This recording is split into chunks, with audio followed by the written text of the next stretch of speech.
Magandang umaga sa inyo lahat. Ito ulit si Mike Padua. Narito ulit tayo sa ating weather analysis ngayong weekend ng Sabado hanggang Lunes, Abril 30, huling araw ng buwan ng Abril hanggang Mayo 2, 2022. At ito po ang ating Tagalog version na pinaglilingkod sa inyo ng Typhoon 2000. Ito na yun ang ating latest GraphSat na ginawa natin kagabi. Biyernes, April 29 hanggang na yung araw na ito. Okay, sorry. Saturday, April 30. Ang easterly surface wind flow ay patuloy pa rin sa iba't ibang bahagi po ng ating bansa. Kasama po dyan Metro Manila, Bicol, Visayas, portions ng Mimaropa, Eastern Luzon at Batanes. So, makakaranas po ito ng mainit na panahon na may kung minsan sa hapon o gabi may mga chances po ng mga pag-ulan, pagkulog at pagkidlat. Alam natin na sa panahon pa rin tayo ng La Nina, so inaasahan po natin ito mga hapon-hapon ng mga ulan, although hindi naman po siya kalakasan. Okay, overall may medyo mainit talaga ang panahon na yun, maabot ng 40 hanggang 50 ang antas ng ating sentigrado pagdating po sa heat index o yung na nafe-feel po o nararamdaman ng ating katawan. Ang panglaban lang natin dyan ay yung uminom tayo ng maraming tubig, okay, para ma-counter attack natin itong sobrang temperatura.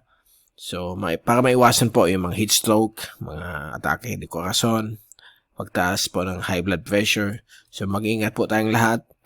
At yung intertropical convergence zone na nagbibigay po ng grabing ulan po sa Visayas, Palawan, Mindanao at Sulu Archipelago, ito po ay humihina na po.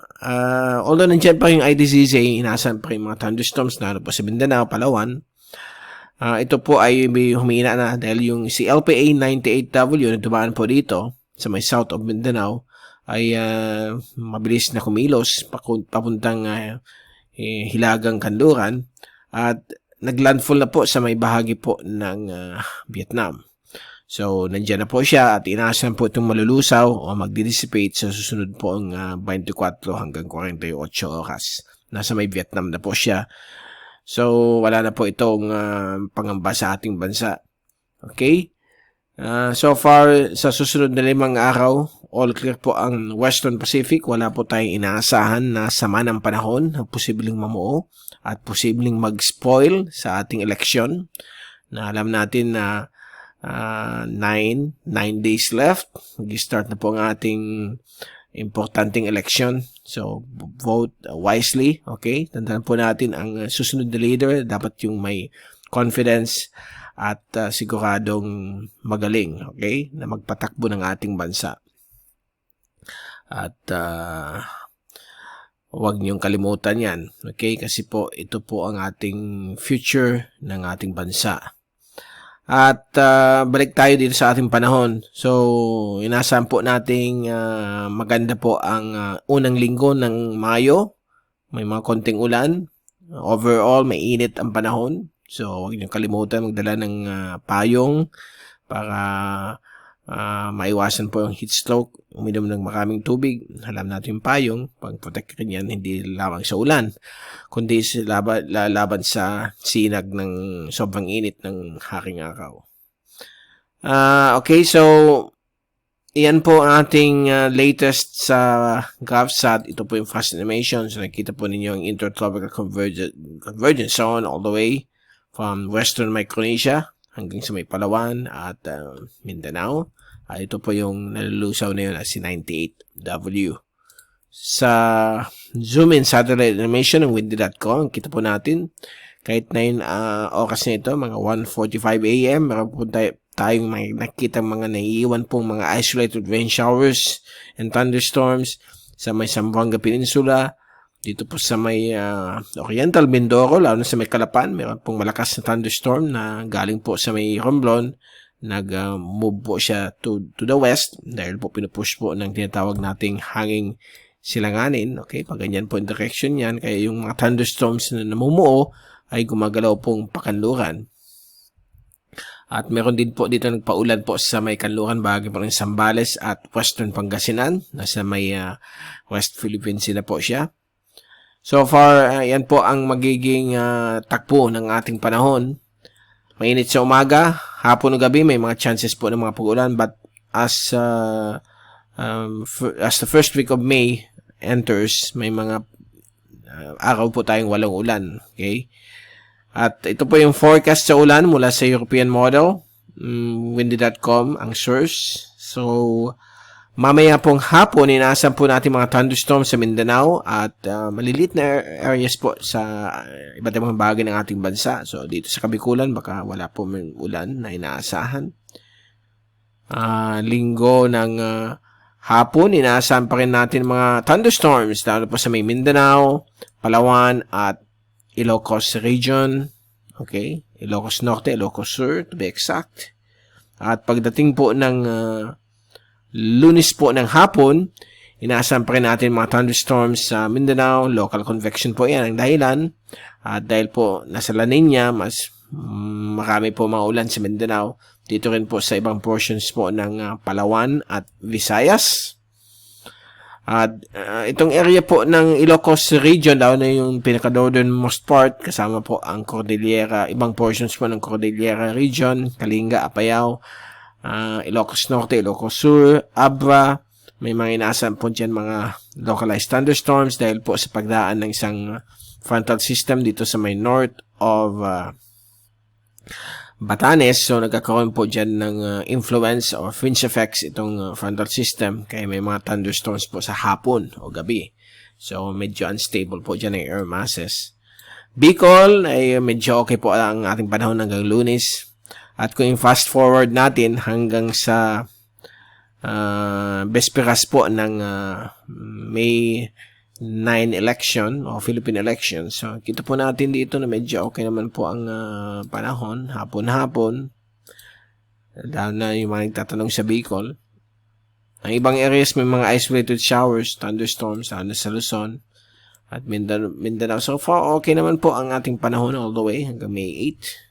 Wala tayong inaasahan. Yung binabanggit po na may mamuong bagyo sa American model ay nawala na po yan. Sumusunod na siya sa European model. So, tama po yung European model. Ito po yung forecast rainfall accumulation, yung may ipon na ulan. Simula na yung araw po ng Sabado hanggang Lunes ay may inaasahan po tayong mga ulan. Ito po ang bulk ng mga rainfall for the next 3 days ay dito po sa may bahagi po ng Mindanao. Kita po niyan dyan. Okay, and then, ibang areas naman po ng Luzon, Visayas, may mga pa ay medyo kalat-kalat lang po ito, mga isolated. Wala naman problema. Sa wind at pressure forecast naman po, mula sa American model at European model, ay wala pong naman pinapakita. Hanggang Monday po ay mananatili po yung easterly surface wind flow na medyo pahina ng pahina. So, grabe po yung init na inaasahan sa ating bansa. Dito po sa may taas, mayroon pong namumuong panibagong frontal system o Mayo front na kung tinatawag natin yan. Dahil po sa panahon ng springtime, yan po ang tawag ng mga Chinese, Mayo. At meron po dito nagpo-form, so pwede magbigay ng mga ulan sa may bahagi po ng Batanes Babuyan Group. So, hindi naman po ito mga ka-afekto sa ating bansa. And, so yun, yan po ang ating latest na yung weekend. Ang good news po, yung American model na nagpapakita may mag-form sana ditong storm dito, tapos tatahak ng ganyan. Okay, wala na po yan. Hindi na matutuloy dahil nawala sa American model. Halos sumusunod na yun sa European model. So, all clear po tayo for the next 5 to 10 days. And sa Lunes, babalik ulit tayo kung may mga bagong updates sa ating panahon. Kasi every 2 to 3 days, may mga pagbabago po yan. Alam natin mga computer models, pag more than 5 days, napaka-uncertain ang forecast. So, stick lang tayo sa less than 5, okay? O 1, 2, or 3 day forecast. Although, pag may bagyo naman po na mag-form, makikita po natin yan hanggang 14 days. Wala naman tayong dapat ibalita. So far, so ito lang po ang medyo mainit na panahon. Again, uminom kayo lahat ng 8 glasses of water para hydrated. Panglaban po yan sa heat stroke sa panahon ng tag-init. Okay, so see you again on Monday mula sa Typhoon 2000. Ito si Mike Padua nagpapaalam. Huwag niyong kalimutan mag-subscribe sa ating channel, MrTyphoon.tv. YouTube po yan, youtube.com/MrTyphoon o kaya sa ating Facebook page, MrTyphoon.com.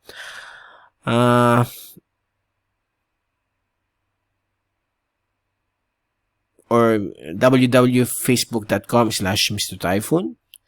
And then, yung ating bagong website, typhoon2000.ph. Yung mga gusto pa rin yung lumang website natin, may link po doon sa navigation bar ng ating bagong website, old site. Click lang niyo yan, papasok kayo doon sa luma. Pag may bagyo, na-update din natin. Pero pag walang bagyo, mas na-update natin yung... Pareho lang naman, doon naman po yung mga information. Dito sa bagong website, kitang-kita mo na kaagad yung link ng satellite, yung CapSat, as well as yung iba pang mga links doon sa website. Pupunuin pa po natin yung mga ibang subpages kasi medyo kulang tayo sa panahon. Marami tayong errands na ginagawa. So, we'll see you guys on Monday. And again, maraming salamat po sa pagpanood nyo sa aking channel. God bless sa inyong lahat. At happy weekend to all.